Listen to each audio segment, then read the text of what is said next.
Hidden deep under the ice and snow of the cold seas is the habitat of many rare seafood species. Brave fishermen every day navigate their boats through thick layers of ice in order to catch fish. In today's video, we will explore challenging journeys and interesting stories about seafood fishing in icy seas.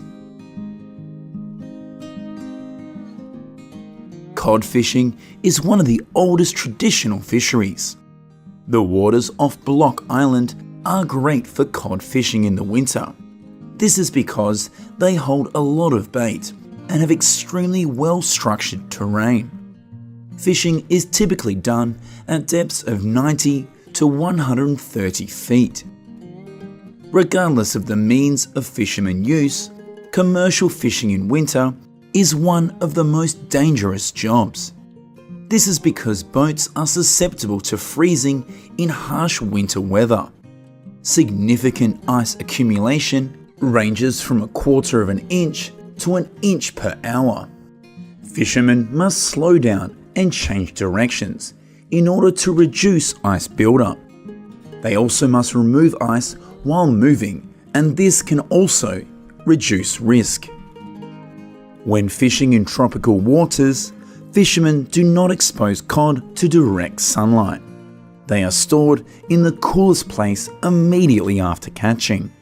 Cooling helps to slow down spoilage and also prevents the blood from coagulating too quickly and reducing the quality of the meat. However, when fishing in cold waters, fishermen do not have to worry about environmental temperature affecting the quality of cod. After bringing the fish onto the boat, the fishermen start cutting off the heads and gutting the cod as soon as possible. This not only ensures a continuous supply to the freezer, but also reduces the rate of cod spoilage. Liver is also discarded by the fishermen. This is because it contains very perishable fats that can go rancid even at low temperatures. After being gutted, the cod are placed in a cold water tank where they are given a final rinse. The cod is rapidly frozen and stored at low temperatures on board. Therefore, there is no limit on fishing time. This increases the time spent in the fishing grounds and improves the economics of fishing. It also allows the fish to be distributed to a wider market and remain in top condition. Fishermen not only fish on cold seas, they also fish on ice. Traditionally, ice fishing involves drilling a hole, hanging bait, and hoping active fish will follow the line. But how do fishermen know the range of fish behind the thick layer of ice? Although electronics have been refined and optimized for ice hunting, there is still the challenge of determining where and when the fish are approaching the bait. Thanks to live scan sonar, a chart plotter combined with the live system helps fishermen easily locate fish and see them swimming below in real time. This means fishermen will spend less time drilling through ice and more time catching fish.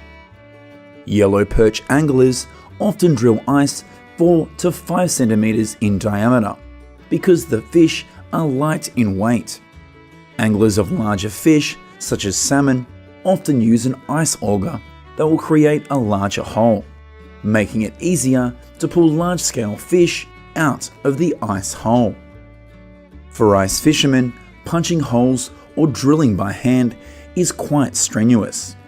Instead, fishermen can choose an expensive electric drill that will provide maximum speed and convenience. When choosing this method, fishermen must consider weight and portability because the drill may be limited in some waters. Most fish will be found near the bottom, so it's important to probe the ice hole to know how deep to set your bait.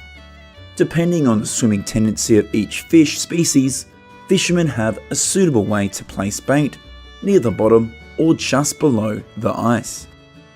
Besides this, fishermen need to keep their bait fresh, because a live fish is always more attractive than a dead one. They will always be careful and check the ice hole at least every 30 minutes. This will ensure that the ice holes are not frozen and are in good working order. Carrying equipment to fishing locations is also a difficult problem. Fishermen must use snowmobiles specifically designed for moving on ice. The canopy blocks the wind, making ice fishing more comfortable. There are many types of ice fishing shelters, from simple windbreaks to mobile homes. To fish safely, fishermen must constantly check the thickness of the ice when moving away from shore, and wear a buoyancy jacket. They never venture out on the ice alone, and always carry a length of rope. They also avoid areas that can absorb heat from the sun and weaken the ice.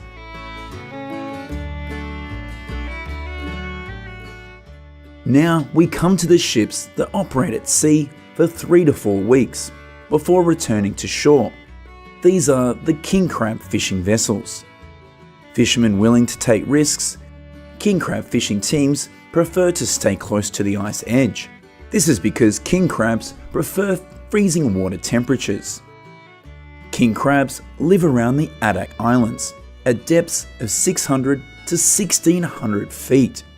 Fishermen must mark the depth of each trap with a buoy for identification. These fishing vessels typically range from 50 to 300 feet in length. They are equipped with large hydraulic systems to raise and lower crab traps weighing up to 700 pounds. These hydraulic systems are also designed to withstand Alaska's cold weather. Depending on the size of the fishing boat, teams will have between 150 and 300 traps per boat. Larger fishing boats, 100 feet or longer, average around 250 crab traps. After 1 to 2 days at sea, the trap is returned to the boat. In addition to the hydraulic system, fishermen must also assist in this process. Crab traps are uploaded onto the general classification area, where sailors identify king crabs according to the regulations.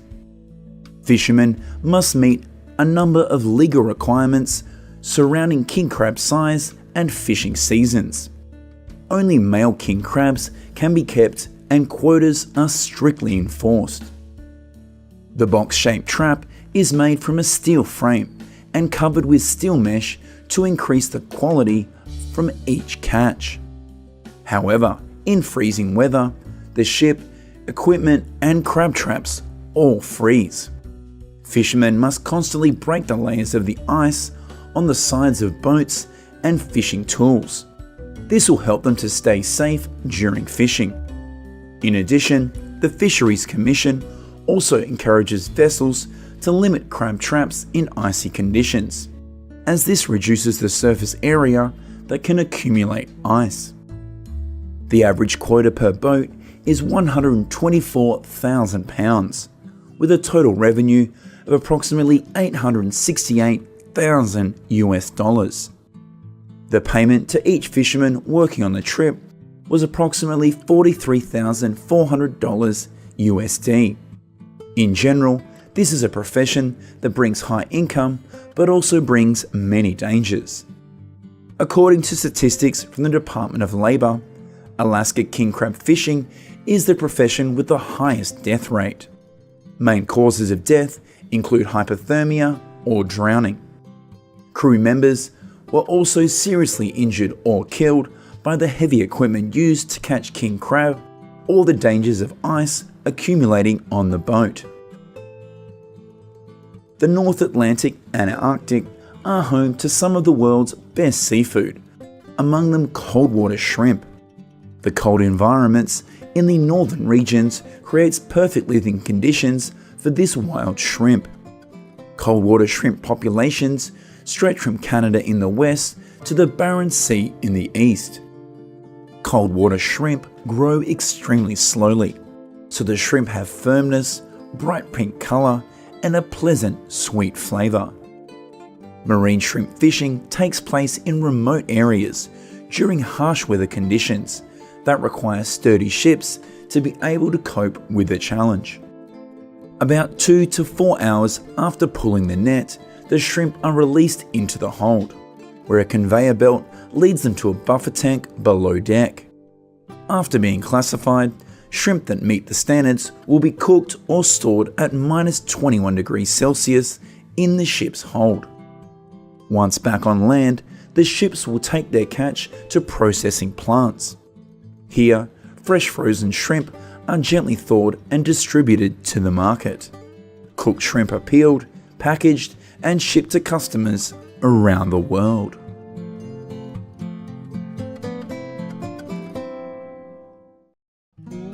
Louisiana is the pack leader in the production of shrimp, the most consumed seafood in the United States. But behind the scenes, shrimpers struggle to keep up with rising costs and the competition from cheap farm shrimp imports. This has created an intense battle for survival. It wasn't always like this. For decades, Louisiana shrimpers thrived. But since the 1980s, expenses have skyrocketed. Fuel prices alone account for nearly 30% of a shrimper's daily operating costs. But with inflation, that number has jumped even higher. Despite these rising costs, shrimpers still head out at sunset. This is when the shrimp will emerge from their hiding places in the sediment and roam the shallow waters. Shrimpers drop their nets, careful not to drag along the bottom to avoid damaging the sea floor.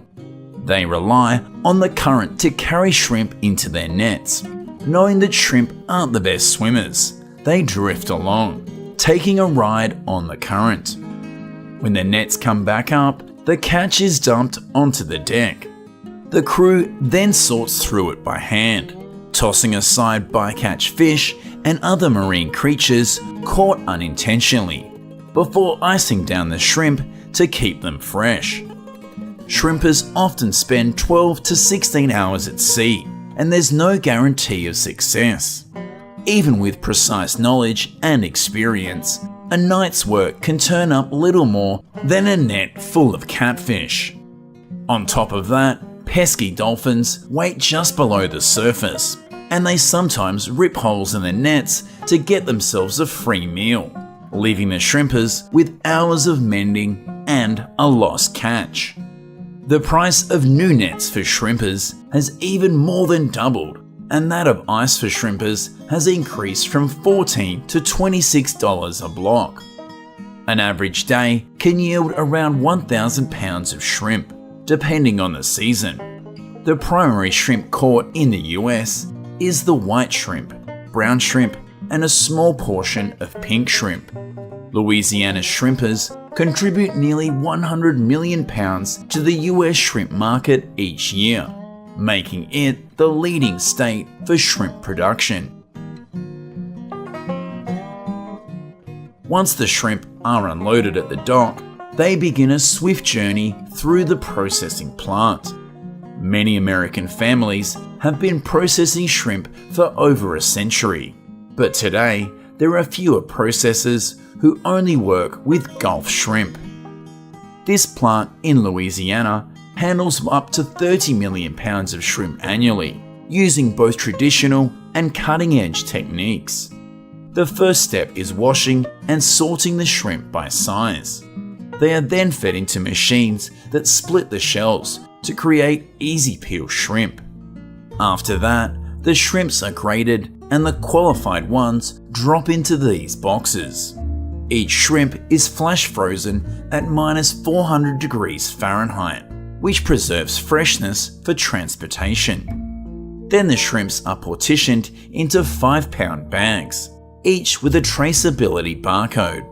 Traceability has become increasingly important to consumers and retailers alike, especially when competing with farm shrimp from countries like India and Ecuador.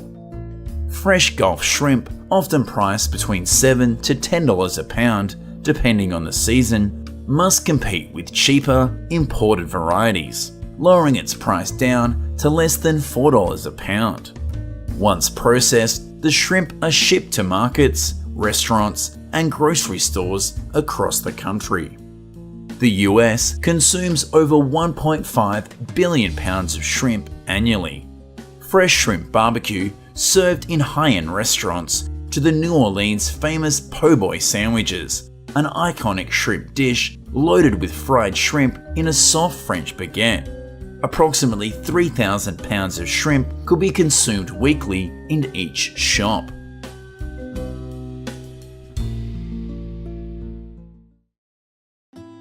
Despite its $1.3 billion contribution to the economy, Louisiana's shrimp industry is fighting for survival, as 96% of shrimp docks have closed.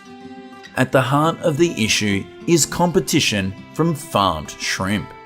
Countries like India, Thailand, and Indonesia now dominate the global market, producing shrimp at a fraction of the cost due to lower labour costs and government subsidies. The shrimp is often farmed and raised in overcrowded pens that pollute coastal waters.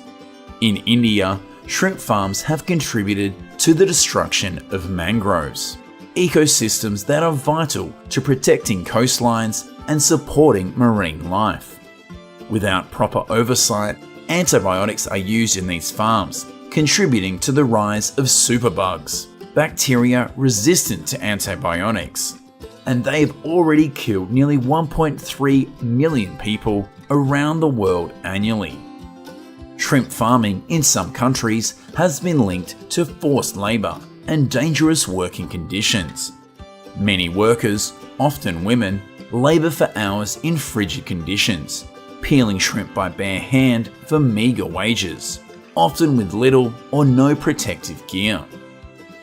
Despite the clear difference in quality, the US lacks proper oversight to ensure imported shrimp is safe. Only around 1% of imports are inspected for contaminants like banned antibiotics. A 2017 study from Louisiana State University found that 30 out of 42 shrimp samples in the US tested positive for antibiotics or antimicrobials that are illegal in the US. This situation leaves US shrimpers fighting an uphill battle against foreign competition. In 2023 alone, the US imported 1.7 billion pounds of shrimp, nearly equal to 90% of the country's total consumption.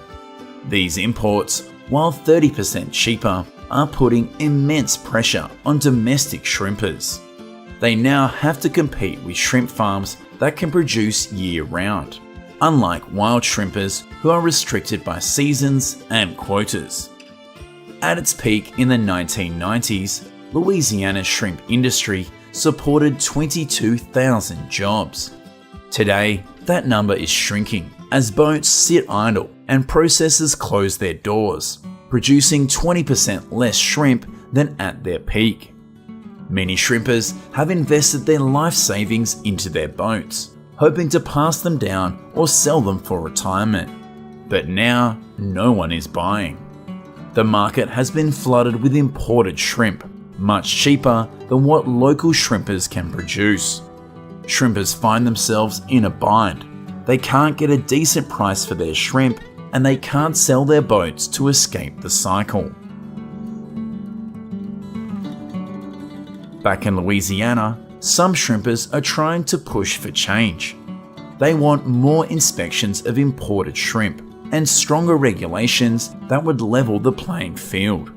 They're also advocating for labelling laws that would require restaurants and grocery stores to clearly indicate where their shrimp comes from. Such transparency could help consumers make informed choices, supporting local shrimpers and protecting their health. Yet, even with new laws in place, some restaurants still pass off imported shrimp as local, taking advantage of the cheaper prices. But the tide may be turning. Fines are now imposed on restaurants that falsely label imported shrimp as domestic. The Louisiana Health Department has issued over 2,000 violations for restaurants mislabeling seafood. Still, it's gonna take more than fines to save the local shrimping industry. The reality is that Louisiana shrimpers are struggling. Some have seen their dock prices for shrimp drop by half in recent years, even as the cost of running their boats has risen. It's not just the shrimpers who are hurting. Dock owners, some of whom who have been in the business for generations, are seeing fewer and fewer boats coming in to unload. The industry has been hit by hurricanes, oil spills, and now a flood of cheap shrimp from abroad. Despite the odds, the shrimpers of Louisiana keep going out. They do it for the love of the sea, the tradition, and the hope that one day things might get better. But without significant changes, that hope might not be enough.